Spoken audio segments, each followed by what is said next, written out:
Class 10th के जितने भी विद्यार्थी देख रहे हैं वीडियो को, तो सबसे पहले वीडियो को अपने सभी दोस्तों को शेयर कर दें। देखिए, आज मैं आप लोगों को बहुत ही अच्छी जानकारी बताऊंगा कि किस प्रकार से आप लोगों को अंग्रेजी विषय में ज़्यादा से ज़्यादा नंबर स्कोर करना है। तो देखिए, सबसे पहले मैं बता दूं आप लोगों को, 2 नंबर आप लोगों को यहाँ से मिलेंगे यदि आप लोगों को पोएम का नाम पता है और पोएम को किसने लिखा है, यानी कि पोएट का नाम याद करना है। ठीक, सीधे सीधे आपके परीक्षा में ऑब्जेक्टिव क्वेश्चन पूछ लिया जाता है।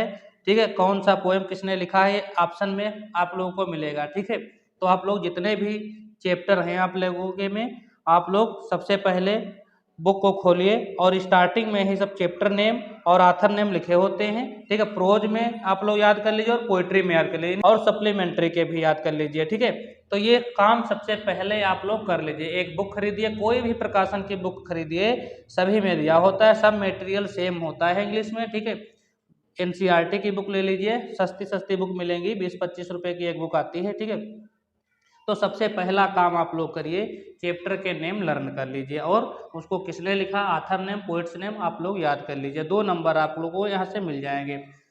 फिर उसके बाद आप लोगों को करना है, एक पोएम याद करना है 4 लाइन का। कितने लाइन का? 4 लाइन का आपकी परीक्षा में आएगा। तो हम कहते हैं आप लोगों को 4-4 8 लाइन की आप लोग पोएम याद कर लीजिए। 2 पोएम जो है 4-4 लाइन की याद कर लीजिए।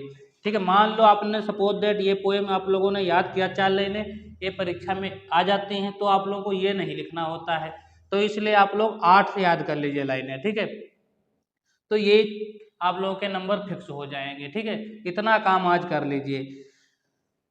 पोएम का नाम है द स्टाफ सुनो। इसको किसने लिखा है? तो इसको लिखा है रॉबर्ट फ्रॉस्ट ने। किसने लिखा है भैया? तो रॉबर्ट फ्रॉस्ट। ठीक है, रॉबर्ट फ्रॉस्ट, FROST। ठीक है, आप लोगों के बुक में लिखा होगा, स्पेलिंग लिख लीजिए अच्छे से। रॉबर्ट फ्रॉस्ट ने लिखा है, R से रॉबर्ट हो जाएगा, फ्रॉस्ट। ठीक, ROBERT, रॉबर्ट। ठीक है, अब इसमें कहानी क्या है समझिए। देखो लिखा है, the way a crow shook down on me the dust of a snow from a hemlock tree. तो इतनी कहानी पहले समझ लीजिए। The way a crow, crow मतलब क्या होता है? कौवा। डस्ट ऑफ स्नो मतलब धूल के कण। हेमलॉक ट्री, अब हेमलॉक ट्री का मतलब है कि धतूरे का वृक्ष। तो ये कवि जो हैं, अब ये पोएट हैं रॉबर्ट फ्रॉस्ट, वो एक पेड़ के नीचे जो है खड़े हुए हैं। कहाँ खड़े हुए हैं? तो पेड़ के नीचे खड़े हुए हैं। ठीक है, वृक्ष पर एक कौवा आता है और बैठ जाता है। ठीक है, और जब कौवा बैठता है तो वृक्ष जो है हिलने लगता है, और बर्फ के हिलने के कारण डस्ट ऑफ जो स्नो है, धूल के कण जो हैं वो कवि के ऊपर गिर जाते हैं।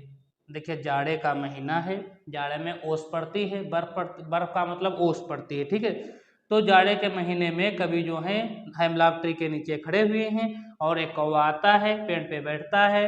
पेड़ पे बैठने के कारण जो है पत्तियां हिलती हैं और बर्फ जो है वो पोएट पे गिर जाती है।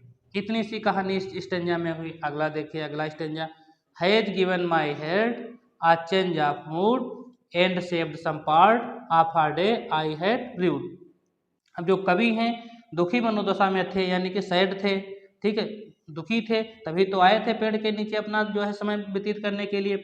जैसे ही उसके ऊपर बर्फ के कण गिरते हैं, उसकी जो मनोदशा होती है वो चेंज हो जाती है, उसका जो मूड होता है वो बदल जाता है, चेंज हो जाता है, और वो जो है थोड़ा हल्का सा खुश हो जाता है। ठीक है, तो ये इतनी कहानी है। अब इसमें से क्वेश्चन किस प्रकार से पूछे जाएंगे कि कभी कहाँ खड़ा था? तो वह हेमलॉक ट्री। कौन आया? तो उस पर कौवा बैठा। ठीक है, तो ये सब क्वेश्चन ऑब्जेक्टिव में पूछ ले जाएंगे।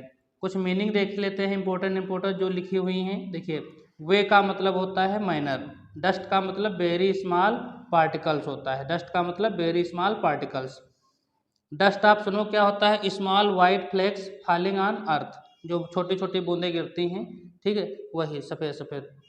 शेक का मतलब होता है हिलना, to move with short quick movements from side to side, up and down. Shook down, shook the now dust down. Hemlock, a poisonous plant with fern-like leaves and white flowers. इसमें सफ़ेद सफ़ेद फूल भी आते हैं, इसको धतूरा का पेड़ कहते हैं। हैज गिवन माई हेड का मतलब हो जाएगा has created impact on my head. Mood का मतलब क्या हो जाएगा? State of mind. A change of mood, a change in the present condition of mind. Saved का मतलब होता है saved from being wasted. Part का मतलब होता है पोर्शन या फ्रैक्शन। रिव्ड का मतलब होता है रिग्रेटेड डीपली, यानी कि पश्चाताप करना, गहराई से पश्चाताप करना। फेल्ट सैड डीपली, यानी कि बहुत ही दुख महसूस होना। ठीक है। लेमेंटेड यानी कि दुखी। तो ये सब कुछ इंपॉर्टेंट मीनिंग थी। ठीक है।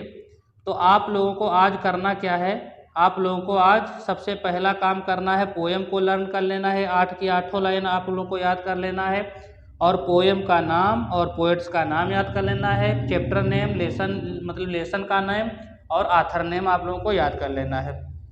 और वीडियो आपको पसंद आया हो तो वीडियो को लाइक अवश्य करें। चैनल को अभी तक सब्सक्राइब नहीं किए तो सब्सक्राइब कर लें, ताकि इसी प्रकार के जो अगला वीडियो आएगा आप लोगों को आसानी से मिल जाएगा।